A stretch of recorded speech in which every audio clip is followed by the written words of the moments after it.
Good morning, folks, and welcome back to the farm.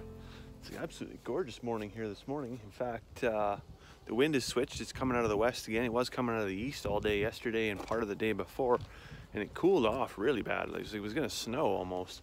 And I think up by Wannawan, Fort St. John area, they did actually get snow, and like not a little bit. So we're lucky we didn't get that. But yesterday we did have some bad stuff happen. Primarily, I misplaced my pocket knife. Now, this is the essential tool. If you have one tool on the homestead, that's it. Ladies, if you're looking for a man in a crowded room, just ask somebody to borrow their pocket knife and you'll thin out that crowd pretty quick. Anyways, yesterday I evidently wasn't in that crowd. I left the old pocket knife in my overalls, and then when I went to work, I didn't have it with me. The other sad thing that happened is one of our meat chickens died. Mostly my fault. So the horizontal 5-gallon pail of water, well, how do I explain this? Let's just go take a look. So just before we get into the chicken tractor, I just wanted to show you, this is the first rectangle they were at. That's the second rectangle they were at. And now they're on to their third piece of real estate. So I'm moving in the evenings. And once I split them off into these smaller chicken tractors, I'm gonna move them in the mornings. Just a logistical thing for me, just to make it easier. Right now, there's a whole bunch of them. It's a slower move, a more careful move. So I want to take a little bit more time. So I inch this forward so we don't run anybody over, as opposed to just, and I'm actually going backwards. You can see the tow rope there. I initially put the chicken tractor, because you see it's got these wind guards on the sides. So I put the chicken tractor facing west in the theory that if there was any high or cold winds, it would block that draft. So I'm unsure right now if I'm actually gonna whip this thing completely around and then head east with it, or if I'll just keep slowly inching it forward out to the east. I think I'll probably just leave it the way it is, and it'll be easy to just kick it over and go across the yard that way. Anyways, let's go look at this water bucket. So this is the water bucket here, just a standard 5-gallon pail with some, I think there's 3/8 holes drilled in it with these horizontal nipple waters. Now, when these chickens eat, that comes with a thirst, like an almost vampiric thirst. And so I don't know how much is in here.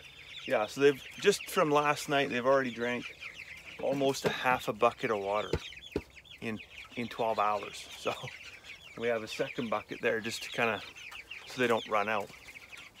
Anyways, last night or yesterday evening, I came over and I see this lid is laying on the ground over there. I just could see it through the netting. And I immediately thought to myself, boy, I sure hope somebody didn't hop in that bucket and drown. Well, fears confirmed. So there was in fact one chick laying in the bottom of the bucket, drowned, and a second chick happily dancing on its corpse, like so morbid. But anyways, thankfully we only lost the one and not both of them. And I can honestly say it's only due to their extreme thirst, how much water they actually drink, that the water level was low enough in the bucket, because it was only right about here. The water level was low enough in the bucket that the second chick could actually stand on the body of the first one and stay dry. Anyways, a little bit wild. So no mistakes gonna be made today. The lid's going back on, and then this big chunk of concrete is going on top, so it can't accidentally get knocked off by any birdie shenanigans. Oh yes, and you see the second bucket of water. Well, let's take a look at the first one real quick. You see we've got these horizontal nipple waters, so these are spring loaded, right? You just tap it with the beak, a little drop of water comes out. Similar concept. This bucket has the vertical nipples. So there's no spring in there. It's just the weight of that spigot. Is spigot the right word? We'll call it a spigot because it's my video.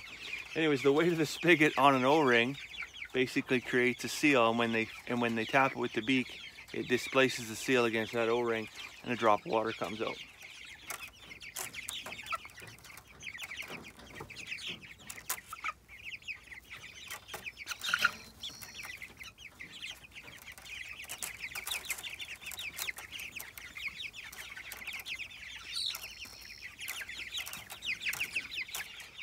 So as you can imagine, as they're doing this, they're flicking it.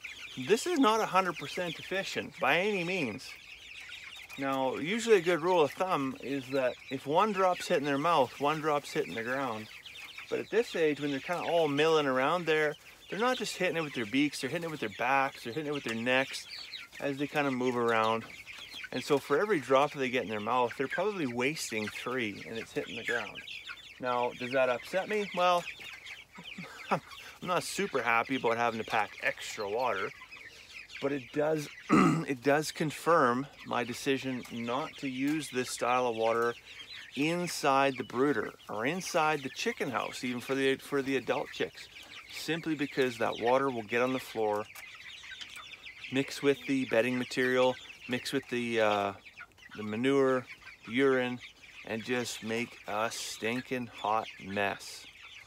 The good thing about these is when the lid actually stays on, this is pretty much a sealed unit. So if you've ever seen, or maybe you use them, the vacuum style waterers with a tub with a handle on it and a little spout and a tray underneath, well, the first thing the chicken's gonna do is either flick sawdust in there or take a dump in it. And so you're constantly gotta wash those things out. And you talk about wasting water. They waste far more water than these things because you're dealing with contaminated water and you're having to dump them out all the time and refill them. This way, that water is absolutely crystal clear. And then I just refill it every, well, this will be every day and a half, every 2 days probably, once we split everybody apart. So it's a daily task. It's an input I have to manage, but it's better than having to, you know, wash it out and then fill it. So you can see there's a couple of free range hens lurking around here.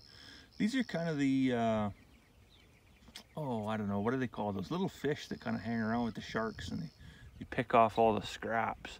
I forget what type of fish they are, but anyways, that's exactly the role that these chickens are playing. They follow the chicken tractor behind and they're looking for feed scraps. You can see there's some right here where the feeder was before.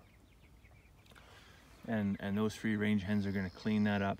They're also gonna scratch and work up the surface of the ground. Just a mild disturbance. They're obviously not gonna dig it up like a rototiller, but they are gonna till lightly and work a lot of the manure that the meat chickens have left behind into the surface of the soil, fertilizing the grass. So you can see the definitive line right here, right? You can see the definitive line over there where the chicken tractor was, and it looks pretty weak and unstable, almost unhealthy. But you got to remember that there was a chicken tractor there last year, right? And so in a couple of weeks, once this grows back, you're going to see the same rectangle, but it's going to be darker green. It's going to be taller grass than the stuff beside it. It's absolutely magical what happens with these meat chickens and how they fertilize the grass. Good morning, piggies. Last night we actually fed these pigs a bunch of vegetable scraps and stuff, so you can see kind of in the background there's some cauliflower. Evidently pigs do not like cauliflower. Good to know. We're on the same page. And just checking in with our ewes and our lambs here. Olga's doing great after having her set of lambs. She's still got really good conditioning, looking fantastic. For 2 lambs over here, you can see these 2 front 2, they're the ones she had, and then the one in the back is actually off Selma here. So this male, where is he at? Right there, kind of in behind Mama. There he is. We kept him intact. So I think he'll, if she wouldn't quit hiding him here, we think he'll actually produce a really good future breeding ram. He's a Rambouillet Suffolk cross. Obviously a mama's boy, but that's fine. That's usually indicative of a better temperament anyways, as opposed to being too sociable. Not really keen on sociable rams.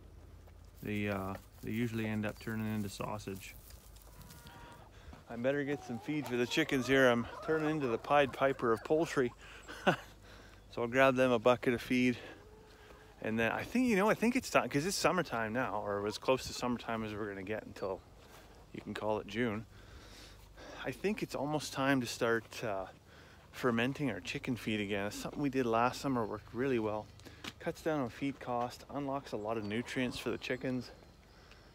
In fact, last year we had some folks over and they looked at our chickens and they were like, man, those are nice chickens. They look like show chickens. So fermenting the feed does make a big difference, both on the cost-wise and the dietary nutrition-wise. It just takes a little bit of input. You need 3 buckets in 3 days and rotate everything through, and you know, it's a couple extra minutes, but it makes a lot of difference. Well, anyways, as much as I'd love to stay and talk to you, I am starving Marvin, man. So I'm gonna go make some breakfast and then I gotta head off to work. So I hope you have a fantastic day. We'll see you tomorrow.